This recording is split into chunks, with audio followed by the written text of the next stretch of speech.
Alright, let's make some videos today. I do apologize for not making one on Friday. That's on me. Anyways, let's talk about the failures of reckless hedonism. Now, hedonism, if you might not know, is the engaging in acts purely for pleasure, and when it's put into a form of ethics, basically a way to make decisions in the world, it puts pleasure above all. So it doesn't matter about the actual rational things that are beneficial. All that matters is, do you get pleasure from it, according to hedonist ethics? If you do, then it should be done. Simple as. This is different from the maximization of common good.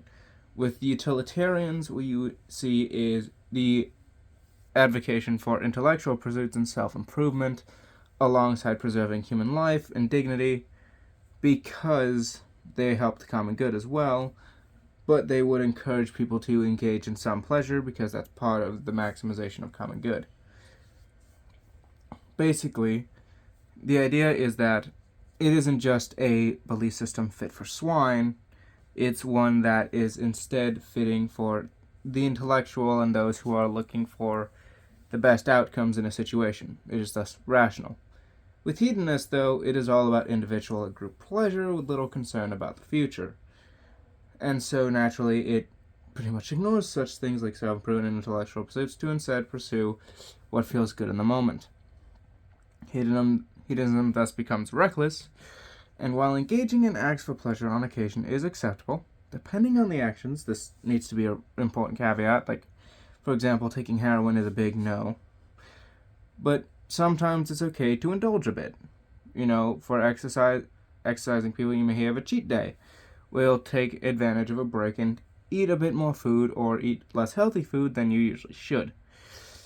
See, that's fine. It is fundamentally reckless, though, to allow hedonism to take the driver's seat for most decision making. Because it is, reckless. Hence, reckless hedonism. Which is basically just most hedonism. See, choices come with responsibilities, and hedonism regularly opts to ignore those and instead pursue pleasure at all costs, and the assurance that pleasure occurs is the driving factor in their actions for a hedonist. I shouldn't need to explain why that's a problem.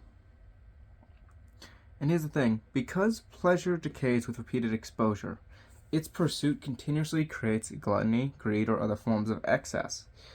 I believe 40K has an entire Chaos God dedicated to that, but just the idea of it should be self-explanatory even if I don't reference a video game, which I will, technically it's a board game, which I will acknowledge bluntly I don't have as much experience in. I'm sure someone who has played 40K can lecture me endlessly about such things relating to Slaanesh. But the fact that a Chaos God represents it isn't the end thing. Rather, we should understand why it's acknowledged in the first place, and it's pretty self-evident. If I eat an apple, yeah, it tastes good. But if I eat it again and again and again, eating apples repeatedly, eventually it stops being as impactful. The brain cares less and less about it. And so, in order to increase the amount of joy I get from my apples, I'll eat more, or rarer apples. Are you starting to see where this lines up for human pleasure?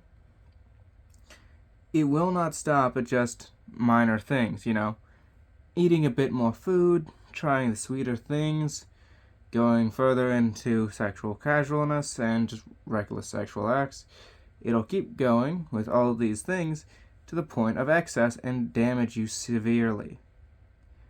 Hedonism must necessarily be restrained by reason so an individual can live their best life, because otherwise that excess will destroy them.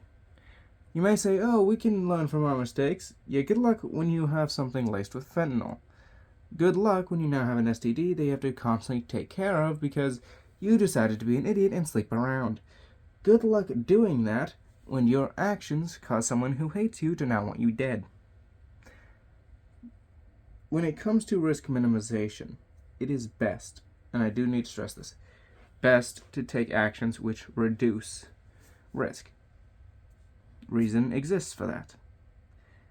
That does not mean there will be no risk, nor does it mean there will be no pain. You cannot avoid pain. ignoring pleasure does not mean suddenly you can't feel the pain of stubbing your toe. It just means that if you are presented with two actions that you could take, you pick the one that is most likely to be better for you, or which is most in line with your moral principles based in virtue, deontology, or just the greater good. It really depends on the specific person and their belief system, but if your belief system isn't based on pure pleasure, then of course that is always an option. And simultaneously, it avoids the excesses that hedonism causes. That's basically all I ask. In this situation, you want to avoid hedonism because fundamentally it leads to damage. And if it leads to damage, then it should be avoided. Can we avoid all damage? As stated, no, but we can take actions to mitigate it. Risk management. And hedonism goes against that because it is purely acting on pleasure. It's acting on essentially instant gratification. And that instant gratification does not do well with proper restraint. So we should not let the reckless take the wheel. We must instead focus on trying to restrain ourselves. Not to completely make ourselves robots, because we can never do that, but rather, instead, to say, okay, I enjoy doing certain things, and I may do them on occasion, but when things get really risky, I ain't taking the chance. You don't want to act completely recklessly. It's a good way to suffer. And that's what hedonism does. What you want to do is act with reason and restraint. I know I'm just repeating myself at this point, but it is important to acknowledge it. And some people, by which I mean plenty of people who do really stupid things, don't do that. I really hope you enjoyed the video. Have a good day.